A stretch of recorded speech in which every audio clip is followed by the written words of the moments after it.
ಬಾಗೇಪಲ್ಲಿಯಲ್ಲಿ ಈಗ ಚುನಾವಣಾ ಹಬ್ಬದ ಸದ್ದು ಜೋರಾಗಿದೆ. ಕರ್ನಾಟಕ ರಾಜ್ಯ ಪ್ರಾಥಮಿಕ ಶಾಲಾ ಶಿಕ್ಷಕರ ಸಂಘದ 2026ರಿಂದ 31ರ ಸಾಲಿನ ತಾಲೂಕು ಘಟಕದ ಚುನಾವಣೆಗೆ ಕಣ ಸಿದ್ಧವಾಗಿದ್ದು, ಶಿಕ್ಷಕರ ಹಿತರಕ್ಷಣೆಗಾಗಿ ಸಮರ್ಥ ನಾಯಕನ ಆಯ್ಕೆಗೆ ವೇದಿಕೆ ಸಜ್ಜಾಗಿದೆ. ಈ ಬಾರಿ ಸ್ವತಂತ್ರ ಅಭ್ಯರ್ಥಿಯಾಗಿ ಕಣಕ್ಕಿಳಿದಿರುವ ವರುಣ್ ಎಚ್.ಎಸ್.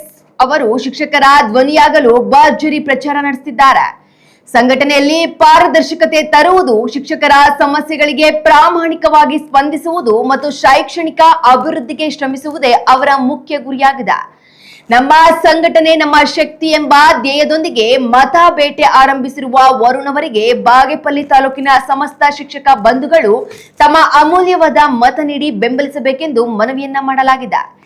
ಒಟ್ಟಿನಲ್ಲಿ ಈ ಬಾರಿಯ ಚುನಾವಣೆ ಶಿಕ್ಷಕರ ವಲಯದಲ್ಲಿ ಭಾರಿ ಕುತೂಹಲ ಮೂಡಿಸಿರುವುದಂತೂ ನಿಜ. ತಾಲೂಕು ಕರ್ನಾಟಕ ರಾಜ್ಯ ಪ್ರಾಥಮಿಕ ಶಾಲಾ ಶಿಕ್ಷಕರ ಸಂಘದ ಚುನಾವಣೆ ಈ ದಿನ ನಡೀತದೆ. ಈ ದಿನ ಬಾಗೇಪಲ್ಲಿ ತಾಲೂಕಿನ ಸ್ವತಂತ್ರ ಅಭ್ಯರ್ಥಿಯಾಗಿ ಕ್ರಮ ಸಂಖ್ಯೆ 8ರಲ್ಲಿ ವರುಣ್ ಎಚ್.ಎಸ್. ಆದ ನಾನು ಸ್ಪರ್ಧಿಸಿದ್ದೀನಿ. ಶಿಕ್ಷಕರ ಹಿತ ಕಾಪಾಡುವಂತಹ ನಿಟ್ಟಿನಲ್ಲಿ ಅವರ ಶ್ರಮಕ್ಕೆ ಏಳಿಗೆಗೆ ನಾನು ಶ್ರಮಿಸ್ತೀನಿ ಅಂತ ಈ ಮೂಲಕ ಹೇಳಿಕೆ.